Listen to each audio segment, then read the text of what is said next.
everyone, I'm Cheryl Butler, and you're listening to the Mighty Mommy's Quick and Dirty Tips podcast, which will help make your life as a parent a little bit easier and a lot more fun. Welcome! Today's episode is number 589, Expert Advice on How to Rock Your Professional Life While Loving Your Role as a Parent. I'm excited to have a very special guest join me, someone who totally understands the world of juggling a family, running a household, and enjoying a successful professional career. Tameika Isaac Devine is an elected official, attorney, and a leading expert and speaker on work-life integration for busy working moms. She's also the author of a must-read book, Think Like a CEO, Act Like a Mom, The Pursuit of Work and Life Integration. Tameika, welcome to the Mighty Mommy podcast. As moms, we want to achieve a better work-life balance so we can cut down on all that stress and feeling so overwhelmed with our day-to-day schedules. We also want to feel fulfilled in our personal lives, too. The question is, how? Well, today's guest, Tameika Isaac Devine, can help. Tameika, welcome to the Mighty Mommy podcast. Oh, thank you so much, Cheryl. I've been a fan, and I'm just excited to be able to be here and talk with you and your listeners. Well, great, because I have some questions that I know my listeners are really excited to learn some better tips about. So let's start with this. Moms everywhere are struggling to balance their lives when it comes to work, home, raising their families, and whatever's left over, finding time to nurture themselves.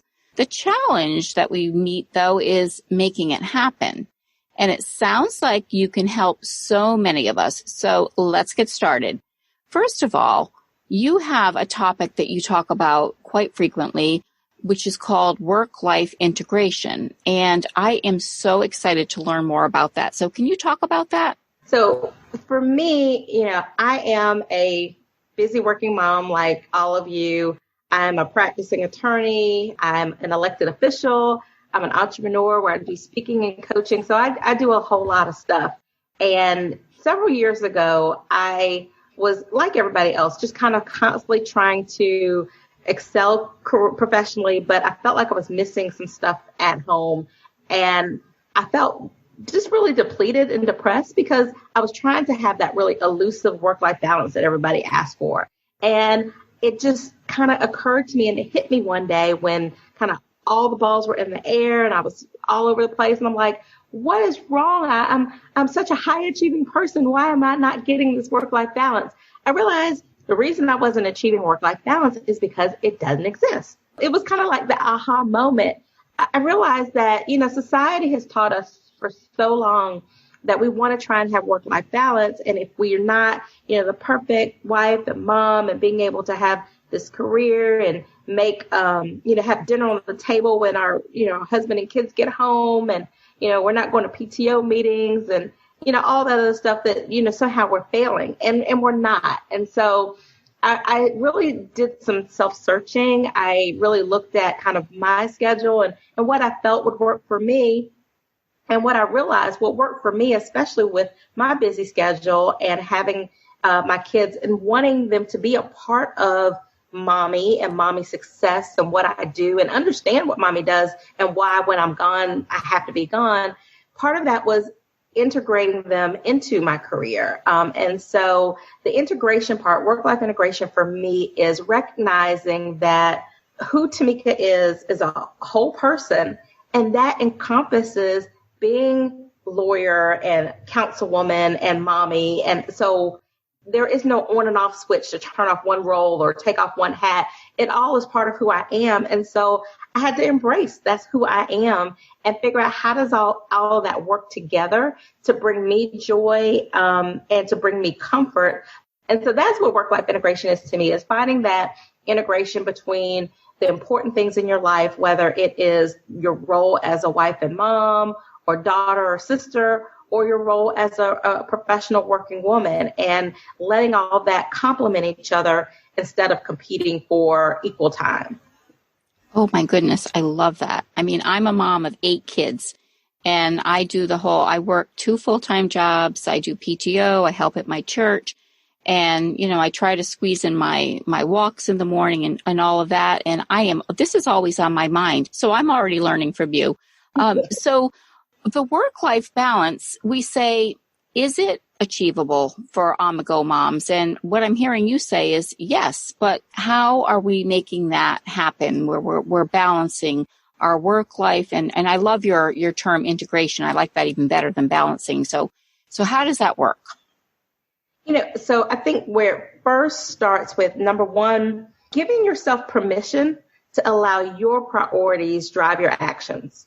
And what I mean by that is, I think that, again, going back to society's roles, there's all these expectations that other people have of what, a successful woman looks like, or what a good mom looks like, or, and what people's expectations aren't always reality.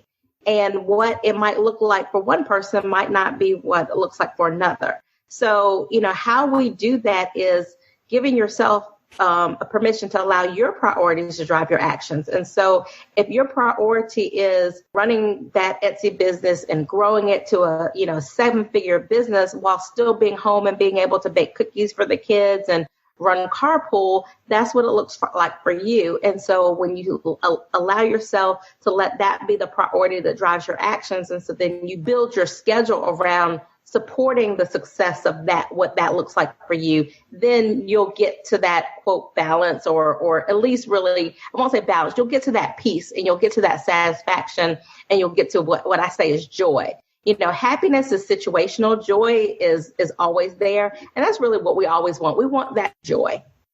I think sometimes because we compare ourselves to other moms, and especially with social media, it's so easy to jump on somebody's page and say, oh my goodness, they just whipped up a 5-course meal and they just came home from a business trip, and yet their children are off to Ivy League schools and that kind of thing. And I don't mean to make that sound petty and all, but is comparison part of our struggle here and our challenge? Oh, Cheryl, it's a big part. It's a big part. I actually did a webinar about that a couple months ago when we first started lockdowns and everybody was home.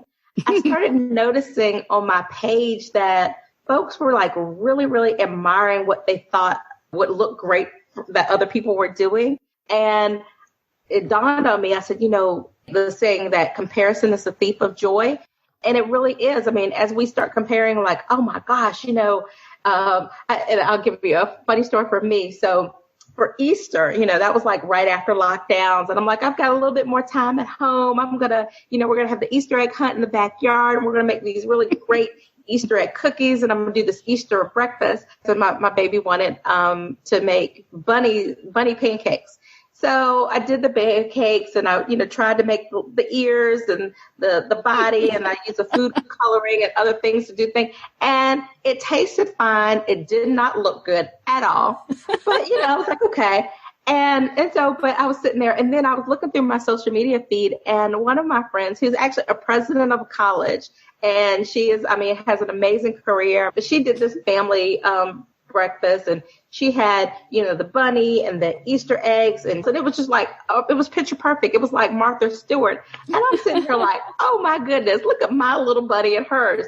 But I just had to laugh. I told her, I said, one day, we're going to look at this, and our kids are not going to really care about what our bunny breakfasts for Easter 2020 look like. It was the joy of making it together, and hers look better than mine. And so I say that to say, people have got to realize that, we can't compare ourselves to other moms, because first of all, what people put out there, especially on social media, isn't always isn't always the truth. Or even, don't we know it? Right. Oh, I love that. It's so true. When you can get on that thinking level and you're not trying to keep up with the Joneses, whatever that Joneses are, you can just enjoy your own world. And believe me, I learned that quickly with 8 kids. And that's what kept me going when, we were eating cereal for dinner and the neighbors next door were having steak and potatoes. I was like, well, we're eating. At least we're not going to bed hungry. Well, listen, Tameika, can you give my listeners 1 or maybe 2, depending on how long they are, your favorite tips for making this work-life integration a reality when we're overwhelmed? Do you have a favorite go-to that moms can just sink their teeth into and get up in the morning and say, okay, I'm going to try this and it's going to, make a difference in my life? Well, what would you say? Definitely. So I'm going to give two quick ones. The first one is more practical. You remember I said, allow your priorities to drive your actions. And so when you're doing that, that will allow you to know where you're going, have your goals set, and from knowing the goals, have a plan, have an action plan for you. And then that action plan, write it down so that it's tangible and you can see it and you can figure out what are your action items to get there. So if it is working this week to build your business, and it's summertime and you might want to expose your children to your business, come up to what that looks like and come up with duties and tasks for each of you. And so that's something that's really practical that I think will help, number one, with you schedule-wise, trying to kind of keep a handle on what you have to do and balancing the time between those things. But also, again, it helps you have some time with your kids, exposing them to what you do, giving them, a little task, maybe even giving them a little allowance or a salary for that. I mean, my kids love that. I mean, they love to, quote, work for mom because they get some money, but they also are learning so many great things. So that's the first practical one. But I think my biggest, most favorite one, make sure that you're practicing grace and gratitude. And what I mean by that is, of course, grace. Give yourself grace. Every day is not going to be perfect. You're not going to do everything perfect. It's okay. You're perfect to your kids. You're perfect to, your spouse, your partner. And so be happy. There's always room for improvement. Yes. But give yourself grace and understand that, not everything's going to go exactly the way you want it to. Tomorrow's another day. But on the flip side of that, practice gratitude. Be grateful for every single thing that you have. From, the quarantine time we've had during coronavirus has given you an opportunity to, work on your business, spend more time with your kids, catch up with folks that you hadn't talked to in a long time. Whatever it is you did, it was a terrible, terrible situation to be quarantined, locked up, not be able to go anywhere, frightful that you or your family members or someone you love may get sick. But the flip side of that is, we had some really great silver linings out of that as far as, being able to spend quality time with the ones we love. So being grateful for all of life's opportunities, the opportunities and the obstacles, because from everything you learn a lesson. And what I've learned is those lessons that you learn actually help you be better and more successful in the other things that you're trying to do. Oh, gratitude and grace. And I love that. Gratitude. I've instilled that with my 8 kids. No matter what it is, there's always something to be grateful about. And when you actually stop and make it a moment and you think about it, I mean, I have a gratitude journal that I've been doing ever since Oprah started the gratitude journal all those years ago. It's something I have never strayed away from. And it really helps when times are tough because there are always things that you can be thankful for. That's wonderful. Now, you wrote a book, and I love the title of this, Think Like a CEO, Act Like a Mom, The Pursuit of Work-Life Integration. So can you just tell my listeners a little bit about that book? Because it's just such a great title, and it's just so empowering. Oh, thanks. So that book I wrote because I was doing a whole lot of speaking, some consulting with some corporations regarding helping them with work-life integration strategies. And people kept saying, you need to write these down. So I decided to put them together in the book. And so what my book is talking about, when I say act like a CEO, think about how a CEO handles a business. The CEO wakes up every day and thinks about the vision and the mission of that business and making sure that they're doing things that continue to move that business forward. The same way you need to look at your life and your family and running your household. As a CEO, you've got the action plan. You want to return, give your board of directors or shareholders a return on your investment. You want to make sure that you have the strategy on how you're going to grow or move to the next level. So the same principles that CEOs employ for their business, you need to be employing for your life. But considering, like, again, act like a mom. As a mom, we're used to juggling a whole lot of things, but we are also really the backbone for our family. And so keeping that in mind, that what is important is raising strong kids and, building a household that not only, can sustain you financially, but also leaves a legacy. And so how do you do that? So in the book, I give the tips and strategies, but I also give some anecdotes of my life. Some of the things that I heard as a young professional woman and elected leader. I mean, when I first ran for office, I was single, no kids. And once I got married and started having children, people expected me to resign from my office because there was no way they thought that I could be a city leader and have small kids. And I showed them, not only did I show them that I could do it, but, I showed them I could do it more than once. And so I share some of the stories, like, the little old lady who gave me the side eye when she saw me feeding my kids McDonald's because I was running from one meeting to another, or the stories about how I take my kids to things. And so now at, 14 and 9, my children can have any conversation with anybody about politics. They've met the Obamas, down to the mayor and others. And so they're very politically engaged. And so I share some of that as well. So it's a great book, if I do say so myself, and it's an audio and read in paperback. And it just gives you an insight on how you can really put some structure around your life so that you don't have to put your professional goals and dreams on hold because you're a mom. But the reason you actually should go after your professional goals and dreams are because you're a mom, because you're not only telling your kids all the great things that they can do, but you're showing them by going after your dreams and being successful at them. That is amazing. I was just going to close with one last thought. And you really kind of just summed it up with your book. But is there anything else that you would share with us that could be the game changer for the struggling on-the-go mom? Any last tangible tip that you would want to leave our listeners with? I mean, I would just expound on that last one. So when I work with women and they say, like, how do you do all this? Or I'll talk to people about what their dreams are. A lot of times the reason that they'll say the reason they haven't gone after starting that business or getting that promotion or, running for office is because, well, they're like, well, maybe I'll do it when my kids get older. And, for me, I don't want any woman to feel like you should, number one, wake up one day and regret the things that you didn't do while your kids were younger.